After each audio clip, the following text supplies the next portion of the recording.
Hello everyone, আসসালামু আলাইকুম। কেমন আছেন আপনারা সবাই? আশা করি যে যেখানে আছেন ভালো আছেন এবং সুস্থ আছেন। তো আমিও আলহামদুলিল্লাহ ভালো আছি।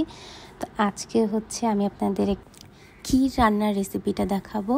তো আমি আসলে যেভাবে রান্না করি ওইভাবেই দেখাচ্ছি। তো ফার্স্টে আমি এখানে দুধ দিয়ে দিয়েছি, আর এখানে তেজপাতা, গরম মশলা আর এলাচও দিয়ে দিয়েছি।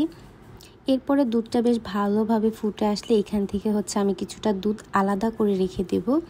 আর এই বাটিতে আমি জাফরান ভিজিয়ে নেব, তাই দুধটা আমি আলাদা করে এখানে একটুখানি উঠিয়ে রেখেছি।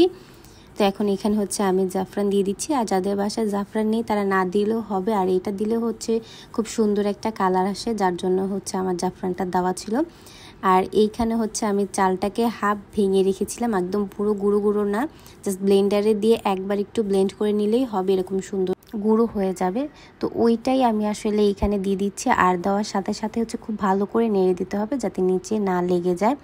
আর যে কোনো মিষ্টি খাবারে অল্প একটু লবণ দিয়ে দিলে দেখবেন ওই খাবারটা খেতে আরও বেশি ভালো লাগে।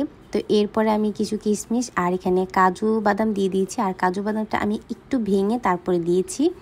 আপনারা চাইলে বাদামটা দিতেও পারেন, আবার নাও দিতে পারেন। কেউ এভাবে ভেঙেও দিতে পারেন, আবার কেউ একটু লম্বা লম্বা করে কেটেও দিতে পারেন। তো এখানে আমি আরেকটু দুধ রেখে দিয়েছিলাম, আর এইখানে আমি একটু গুঁড়ো দুধও মিশিয়ে নিব। আর গুঁড়ো দুধটা মিশিয়ে নিলে এই খাবারটা খেতে আরও বেশি মজা লাগবে, আর একটু বেশি ক্রিমি ক্রিমি লাগবে। আর কেউ গুঁড়ো দুধটা অবশ্যই আলাদা একটা বাটির মধ্যে নিয়ে গুলে তারপর দিবেন। তাছাড়া যদি গরম দুধের মধ্যে দুধটা দিতে চান তাহলে দুধটা এইরকম দলা পেকে যাবে, তখন কিন্তু খেতেও ভালো লাগবে না আর দেখতেও ভালো লাগবে না। তাই এরকম আলাদা একটা বাটির মধ্যে দুধটা খুব সুন্দরভাবে গুলিয়ে তারপর নেবেন।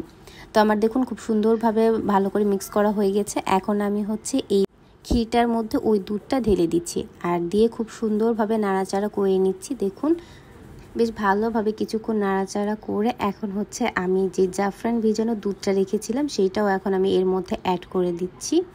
দেখুন কত সুন্দর একটা কালার এসেছে জাফরানের। এরপরে আমি আরও কিছুক্ষণ খুব ভালো করে নাড়াচাড়া করব। পায়েস রান্না বা ক্ষীর রান্না করেন না কেন, এই দুইটা রান্নার ক্ষেত্রে আপনাদের প্রচুর পরিমাণে দুধটাকে নাড়তে হবে, নয়তো নিচে পোড়া লেগে যাবে। আমার চালটা বেশ ভালোভাবে সিদ্ধ হয়ে গিয়েছে। তো এখন আমি আমার পরিমাণ মতো চিনি দিয়ে দিচ্ছি। আপনারা যদি চিনি বেশি খান তাহলে বেশি দিবেন, আর যদি চিনি কম খান তাহলে একটু কম করে দিবেন। তো আমি আমার পরিমাণ মতো চিনি দিয়ে এখন খুব ভালোভাবে চিনিটা গলা অবধি অপেক্ষা করছি। আর চিনিটা গলার পরে পায়েসটা আরেকটু পাতলা হয়ে যাবে, তখন আরেকটু জাল দিতে হবে আমাদের। তো আমি যেহেতু এখন চিনি দিয়েছি, তো এটা চিনি থেকে আরেকটু পানি ছাড়বে। তো এখন আমি আরও কিছুক্ষণ এইটাকে রান্না করব, যতক্ষণ পর্যন্ত না আমার পছন্দ মতো ঘনত্বটা চলে এসেছে। তো এইখানে দেখুন প্রায় হয়ে গিয়েছে, আর এটা নামানোর পরে কিন্তু আরও বেশি ঘন হয়ে যাবে। তাই আপনারা বুঝে শুনে আপনাদের পছন্দ মতো নামিয়ে নেবেন। তো নামানোর পরে আমি এখানে দুইটা বাটিতে ঢেলে নিয়েছিলাম। আর যেহেতু এক হাত দিয়ে ভিডিও করি আর আরেক হাত দিয়ে কাজ করি, তাই আর কি ক্যাপচার করা হয়নি। তো এখানে আমি দেখুন বাটিতে ঢেলে আবার খুব সুন্দর করে সাজিয়ে নিয়েছি। তো একটার মধ্যে চেরি দিয়ে দিয়েছিলাম, আর আরেকটার মধ্যে বাদাম আর একটু কিশমিশ দিয়ে আমি এটাকে সাজিয়ে নিয়েছি। তো আপনারা আপনাদের মন মতো সাজিয়ে নেবেন। তা আমি ভাবলাম যে সিম্পলভাবে সাজালেই সবচেয়ে বেশি ভালো দেখা যায়, যার জন্য একদম সিম্পলভাবেই সাজানোর চেষ্টা করেছিলাম। তো ফুয়াদের বাবার এই ফিরনিটা খেতে খুবই পছন্দ করে, তো ওর জন্য বানানো।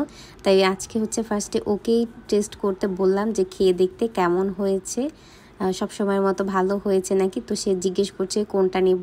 তো আমি বলছি একটা নিলেই হবে, দুইটাতেই সেম, জাস্ট একটু গার্নিশিংয়ে ডিফারেন্ট ছিল। তো ফার্স্টে এক চামচ খেয়ে বলছে হ্যাঁ ভালো হয়েছে। তো এরপরে একদম জাজদের মতো আমার বিচার করা শুরু করেছে। তো একবার মুখে দিয়ে বলছে হ্যাঁ চালটা ফুটেছে, আরেকবার মুখে দিয়ে বলছে যে হ্যাঁ চিনিটা ভালো হয়েছে। তো এরকমভাবে ও একদম খুব খুঁজে খুঁজে আমার ভুলগুলি ধরার চেষ্টা করছিল।